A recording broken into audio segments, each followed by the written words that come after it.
जी बिल्कुल, PDME के DG मेरे हमरा मौजूद हैं इरफान अली काठिया साहब। उनसे गुफ्तगू करते हैं और मौसम के हालात भी जान लेते हैं। सर बताइएगा, मानसून आगे कितनी देर तक रहेगा?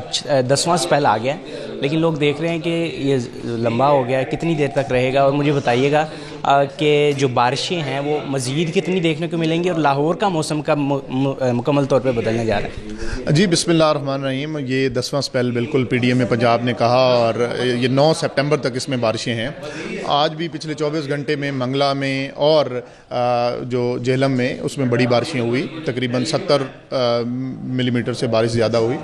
और ओवरऑल अगर हम मौसमियाती तब्दीली के पेश नज़र इस सारे प्रोजेक्शंस को देखें तो इस साल मानसून एक हफ़्ता पहले शुरू हुआ, और दूसरा फिर एक्सपर्ट्स का ये भी है कि ये शायद एक हफ़्ता एक्सटेंडेड ये होगा, और तीसरा हफ़्ता जो सितंबर का है ये उस तक मानसून जाएगा। और अभी भी बारिशें हो रही हैं, जिसकी वजह से हमारी रेस्क्यू और रिलीफ एक्टिविटीज़ में परेशानी वो ज़रूर हो रही है। ठीक है सर, लाहौर के बारे में मुझे बताइएगा, ख़ुसूसी तौर पे लाहौर का मौसम कब बदलने जा रहा है? मानसून कब ख़त्म होगा? लाहौर के अंदर ये चीज़ें कब ख़त्म होंगी? जी, लाहौर का ओवरऑल अगर मौसम के बदलने को देखा जाए तो अब शाम के वक्त आपके इल्म में ही होगा कि खुनकी आ गई है। अब उस तरीके से हब्स और वो मामला काफ़ी हद तक बदल रहा है। लेकिन लाहौर में भी अभी ये 10वें स्पेल में भी और आगे मज़ीद हल्की बारिश ये हो सकती है।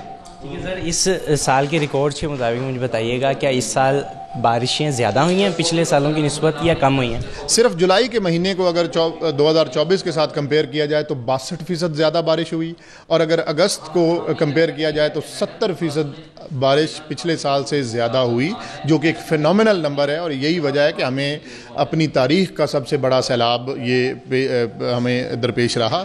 और लाहौर को भी देखें तो लाहौर ने 1988 के बाद एक बहुत बड़ा रेला दरियाए रावी में ये गुजारा, और हम 28 तारीख की रात किस तरीके से 2,20,000 क्यूसेक्स यहाँ से गुजरा। और इन तमाम पहलुओं को देखते हुए अब हमें आने वाले सालों के लिए मज़ीद तैयार रहना होगा। अच्छा सर, जहाँ जहाँ सैलाब आया उनके शिकवे हैं, शिकायतें हैं, हर चीज़ हैं, मुझे थोड़ा सैलाबी सूरत हाल के बारे में भी बता दें, और ये भी बताइएगा आने वाले सालों में हम क्या कर सकते हैं ऐसा कि सैलाब से बचाया जा सके, ना कि हम लोगों को वहाँ से निकालें? जी, ओवरऑल तो सैलाबी सूरत हाल इस वक्त तीनों दरियाओं के जो मेन रेले हैं वो पंजाब से गुजर रहे हैं।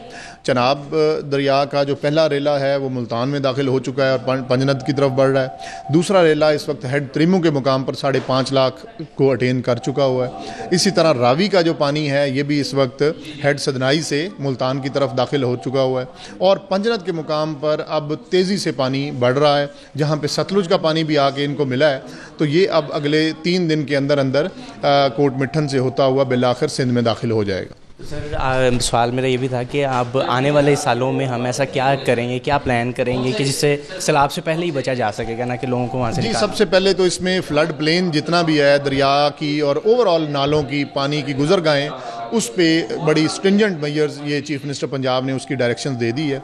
फ्लड प्लेन को पूरी तरह से खाली रखना होगा। बाकी फेडरल लेवल पे भी और प्रोविंशियल लेवल पे भी इस चीज़ का भी अदराक है कि हमें अपने वाटर रिजर्वायर्स भी बनाने होंगे, और इस तरह की जो स्ट्रक्चरल मेजर्स हैं वो लेनी होंगी और रेजिलियंस पैदा करनी होगी, तभी जाके हम मौसम के इन मुज़र असरात से बच सकते हैं।